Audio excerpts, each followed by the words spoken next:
Ladies and gentlemen, I am here with Mr. Good, the principal of Ephrata Mennonite School. How are you doing, Mr. Good?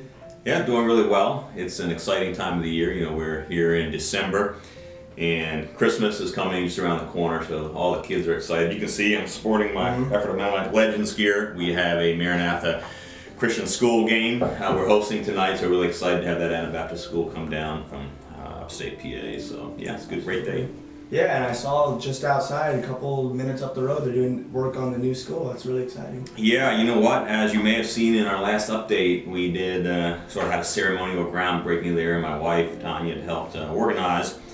And then, God bless Dwayne Weaver. Like, he came in like gangbusters and pulled out his equipment and started moving dirt. And they have, the school already to grade, I think, and the gym. And if you see, it looks a lot different over there. Now, let me tell you a real quick, story there I'm really thankful for. It's just kind of neat, Dwayne Weaver is one of our patrons there. He's doing the excavating. He has a son, Tyrell, who's a senior, and Tyrell actually was up there in the pan and going around late at night building a new school for, his younger siblings. So it just really blessed me to see that. So it's really, really exciting. Yeah, absolutely. So what's the completion date looking like for all this stuff? Well, we're right on track. We actually started with the excavation a little bit earlier. Hoover, the general contractors, has said they'd like to start construction in March to make sure we're ready 12 months later. And so Dwayne had said, hey, you had a window of opportunity here. A lot of times you can't do excavation work over the winter, but again, it just feels like a God thing. The weather has been unseasonably warm. It's been really dry, and they've got a lot done there. And I just one other kind of quick answer to prayer. We were worried about there being rock there in the hill, because of all the hills and the surrounding location.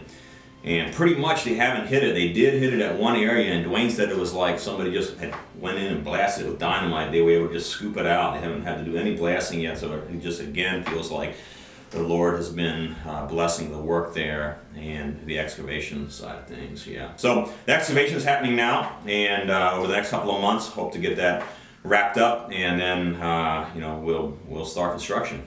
Absolutely, praise God. Yeah. And for all the folks back home watching, what can they do to contribute? Yeah, well, I'm glad you asked about that. There's a couple of ways. Obviously, if you would just remember this work in prayer, this is a large God-sized project, as they say, but God is a big God.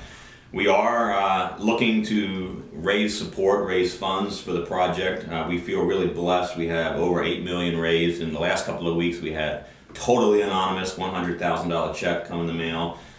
Such a blessing to receive. Had a $50,000 check come in the mail, also a blessing. My wife and I met with family of one of the original board members, and they gave a really nice gift. We have this brick campaign that $5,000 buys a brick.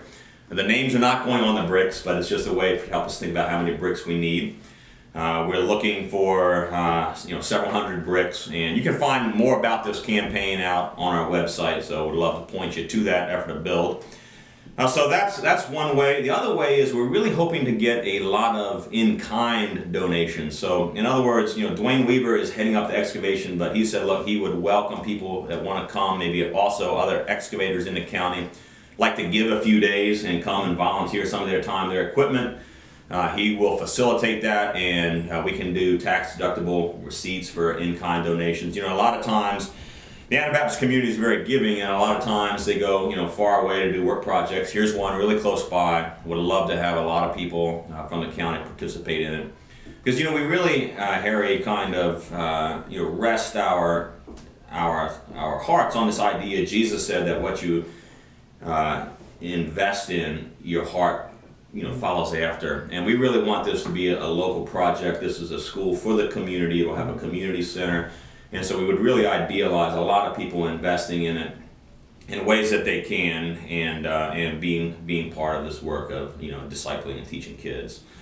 The other way that people can just be a part of it is, like I said, just remember it in prayer. And we're looking for able and willing donors of all sizes. Every dollar counts. And the widow's mite, we know that some that give the smallest gifts actually are giving the most. So yeah, it's really, really exciting. Absolutely. So is this a kind of update we can look for every week or every month, or? Yeah, well, I'm hoping, Harry, with your video expertise, you'll help us do some video updates. Hoping to do some, creative things, show shots of the progress, maybe interview different subcontractors, let them talk about their work a little bit. It just feels that we want to keep the community kind of up to date. We're praying maybe by the next update we'll have another 500,000 from the year-end letter, that we can update people on the sort of progress of the funding. Our desire really is to be in the building without any debt, and we want to trust the Lord to sort of get us there, because our mission at the end of the day is not building. It's about discipling children, in the way of Jesus and building His kingdom on earth as also in heaven. So it's really exciting and humbling to be a part of that. Absolutely. Yeah. So we'll do another one next month, shall we? Yes, we shall. All right. See you next year. Thank you. Yeah.